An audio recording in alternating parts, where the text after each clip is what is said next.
I have dealt with the politicians. I've not seen one who will be patient for almost 2 hours and we make it look like 10 minutes. His Excellency, with your permission,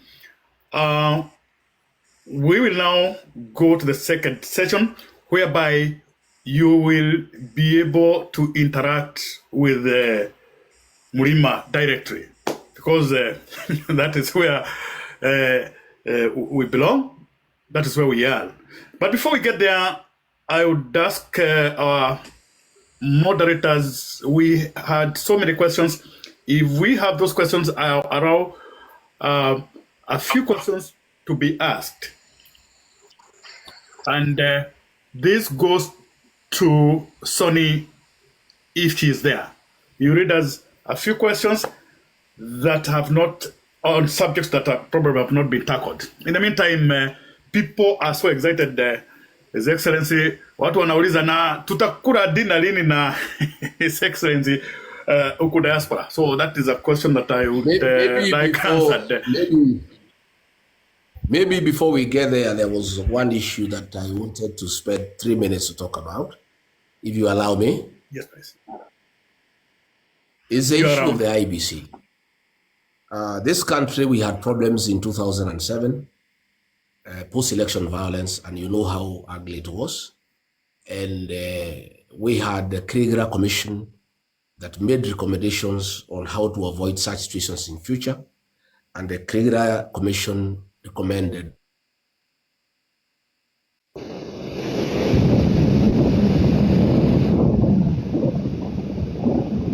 that for us to have a credible IBC 3 years before the election, because the process is as important as the outcome. We are having a very, very dicey situation here in the country because there are no IBC commissioners and the elections are 2.5 years from now. And there has been very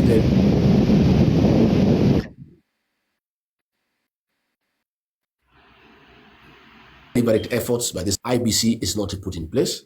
Cases have been put in court by proxies of the state to make sure we have no IBC. We are appealing to the international community to pile pressure into administration to agree that we need to constitute IBC.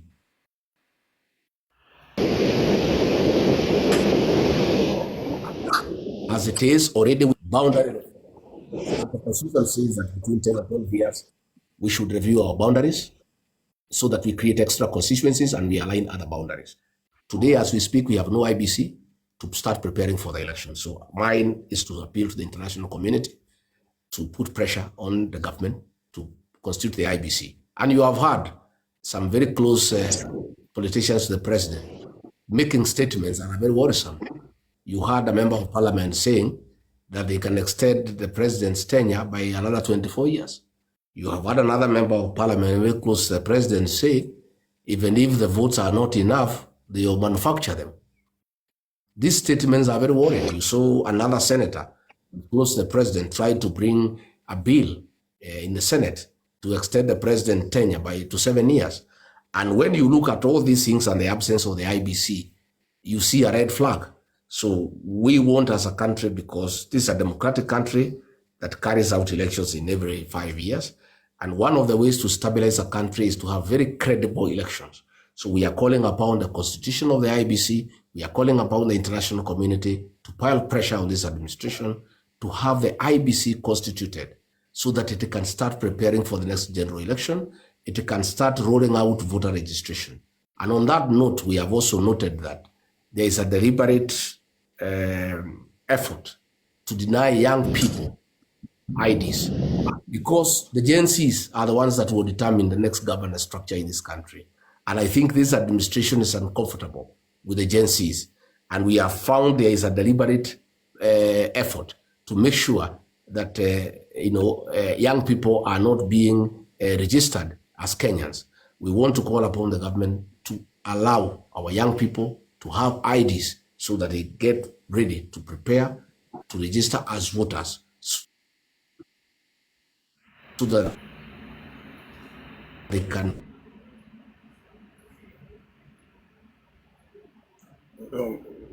Okay, we're having some challenge with His Excellency. You're breaking a little bit. Participate. I think I've concluded that about the IDs. We want our young people to take IDs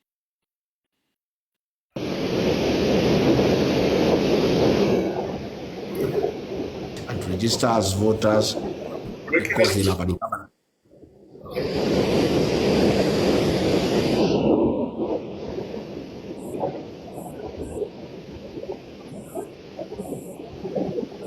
There is some challenge with network.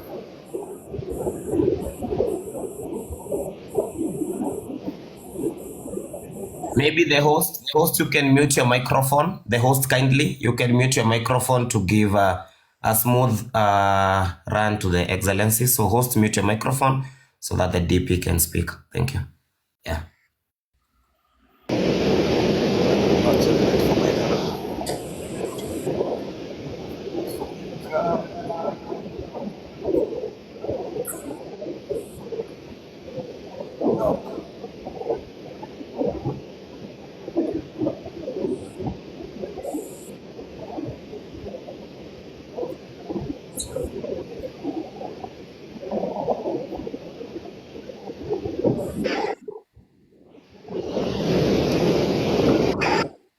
Muria Wakafiro, are you able to mute your mic kindly?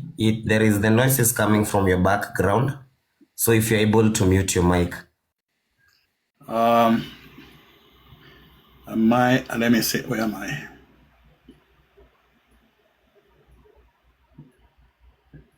Oh. So, ladies and gentlemen, in the meantime, we can continue putting questions on the comment section. We are concluding the session. So kindly put your questions on the comment section. Ensure they are as brief and direct as possible. I'm noting them down. Maybe I can ask once everything is done as we conclude. So kindly put up the questions on the comment section. Thank you very much. In the meantime, Kode is trying to mute his microphone and we're trying to get back His Excellency. So I really hope it will be smooth.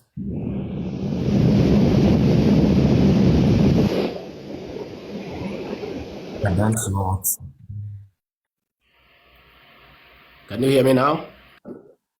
Yes, Your Excellency, we can hear you. We can hear you. Don't worry about this interruption. That's the way we are living in this country. The National Intelligence Service interferes with everything. When we had our matter in the High Court during the impeachment process, they would interfere with the filing system, make sure that papers before they reach judges are with the National Intelligence Service. That is the new Kenya, and that is what is happening in this country. So we just carry on with the little challenges that we are having, but a new dawn is coming, and these things will happen as we go on.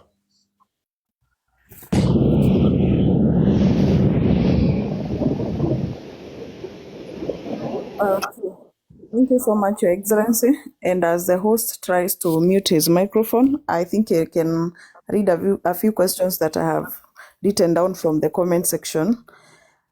Yes. About the merging of 42 parastatos, you can touch on that. And there's also this other issue of isolating Mount Kenya. We have had this statement.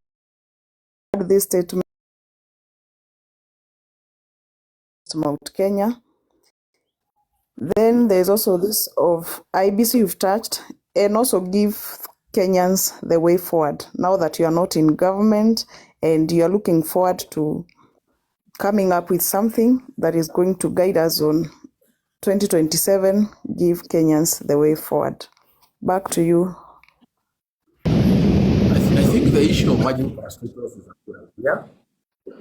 My only worry and concern is not well thought out. It's something the president has just come up with. It needs to be done in a very meticulous manner and in a very organized manner so that people do not lose employment, so that what we'll be saving as a country are the operational expenses, but people do not lose their livelihoods. We would want a situation where people keep their jobs, but what we would be saving by merging parastatals is the operational expenses. Again, from where I sit, that is something that has just been announced and it has not been carefully worked out. And I can tell you it will be a mess because it's a one-man decision and no committee has sat down to look at it and to decide what will happen. Don't worry about the interruptions that keep on coming on. In terms of isolating Mount Kenya, it is not possible. It is something that President William Ruto has tried to do since we elected him into office. The people of Mount Kenya region gave him 47% of their vote. And then he has turned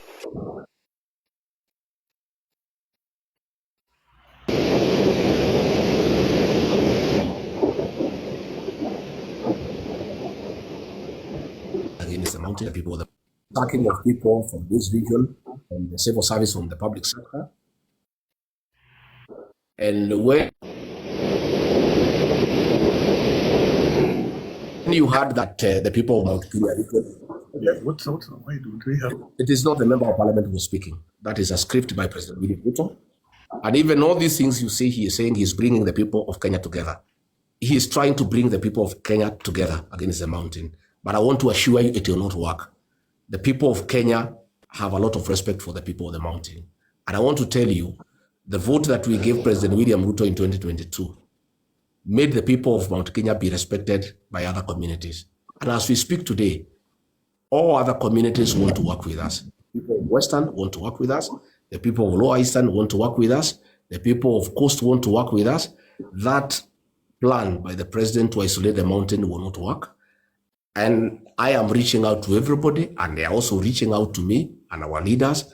And I want to assure the people of the mountain, it is not possible for them to be isolated because other Kenyans have no problem with them. It's only President William Ruto who has a problem with the people of Mount Kenya, despite having voted for him to a man. And we are in very serious consultations with the rest of Kenyans and will work together as one united country. And it is not possible. And I would have expected, the president has been talking about uniting the country. In his meeting, a member of parliament says that Mount Kenya will be isolated, and then the president is quiet. He did not even say anything about it. Why he didn't say anything about it is because he is the architect of that plan, and he's the one who had told that member of parliament to threaten the people of Mount Kenya. What the president is trying to do is to sell us fear, and to make the people of the Mount Kenya feel that if they don't follow him blindly, they will be isolated. I want to say the people of Mount Kenya region cannot buy fear from anybody. They are people who are very resilient. They are people who are very courageous. They will soldier on, will unify our region, and will work with other regions for the benefit of the unity of the country. So let nobody be worried about isolation. It is not possible, and I have promised the president, no matter what he tries to do to isolate the people of Mount Kenya from the rest of the country, it will not work.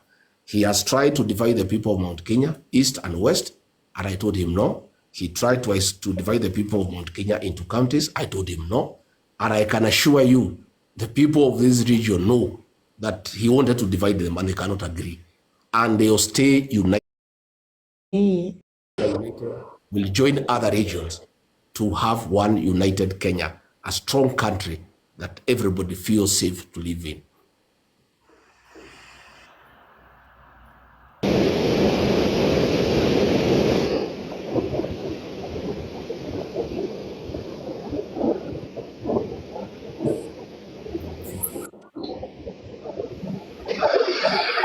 Thank you. The host, can you kindly mute your microphone? Is it possible?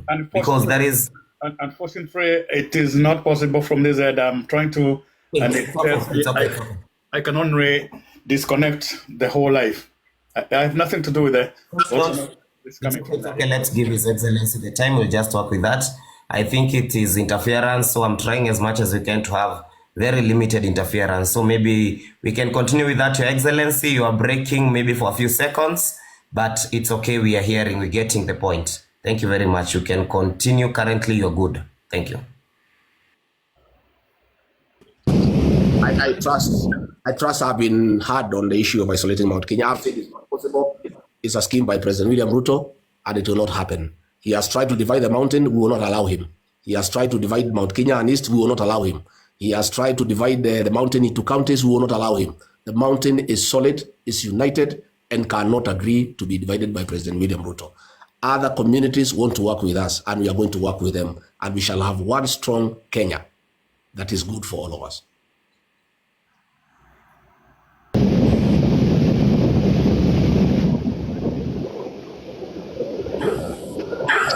Thank you very much, Your Excellency. Now, maybe I would love to pass a question from our side. And mine is something that Mercy had asked on, but I would like maybe kuifafanua. And this is on the way forward. Your Excellency, you had hinted late last year that by January this year or the end of January, you will give us a way forward in terms of politically. Most of us were in the United Democratic Alliance Party. Some of us were in the Jubilee Party. We are all stranded. We are all scattered all over.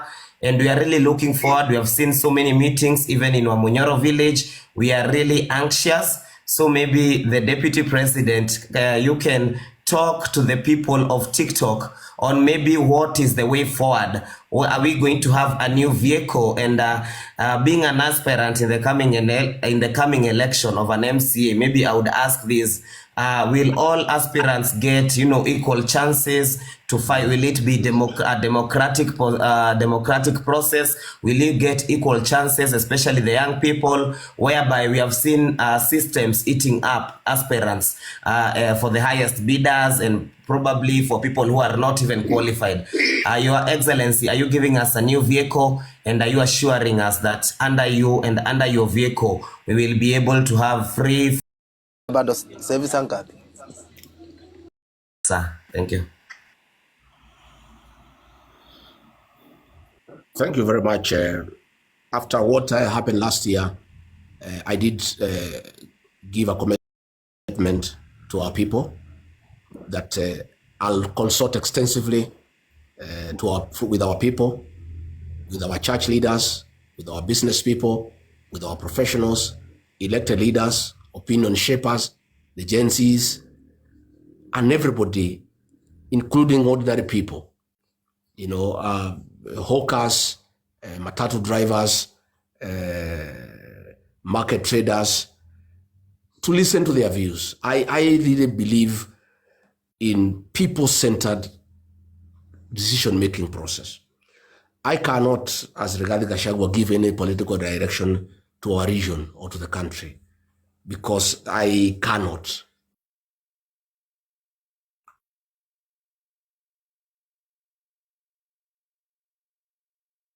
I must listen to the people. Is that thousands of people are trooping here day and night.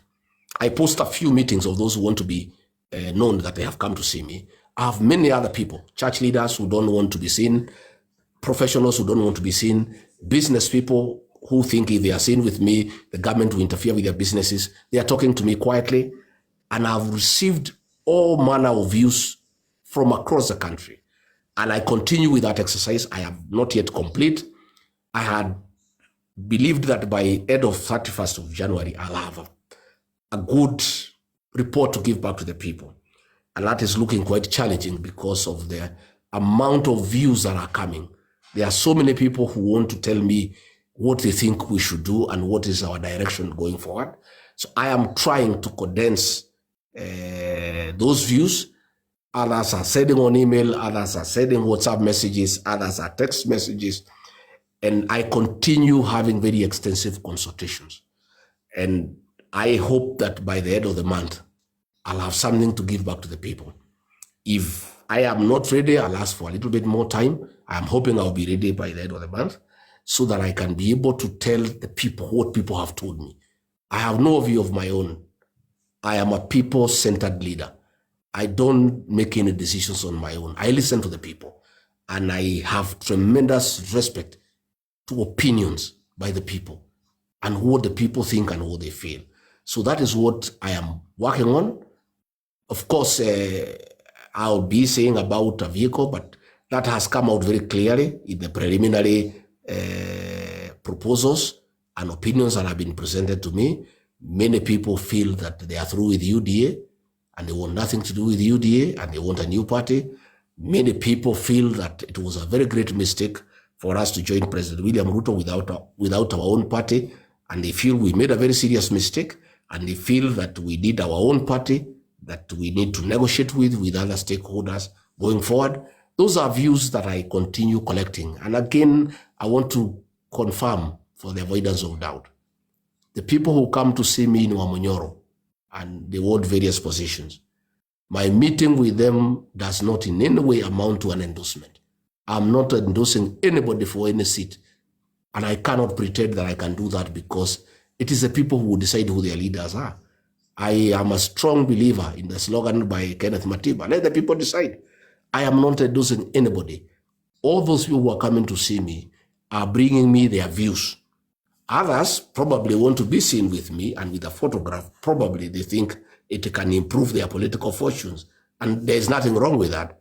The beauty is that even those who want to oppose him, my doors are open. I've opened my doors to everybody who wants to come and be seen with me, have a photograph with me, have a discussion with me. So I want to assure my friend, you want to run as an MC, in whatever outfit we shall be, the people will decide.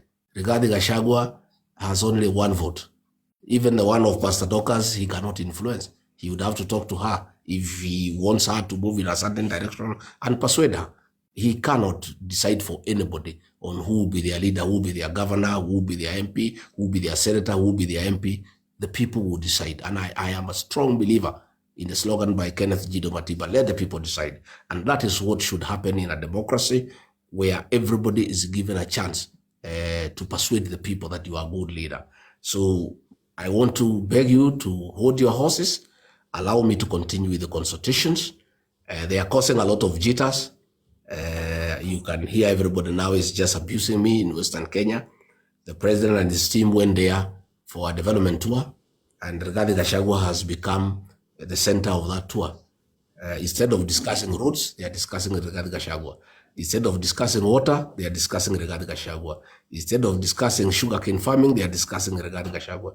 And I want to tell the people of Western Kenya to be very, very careful, to learn from us.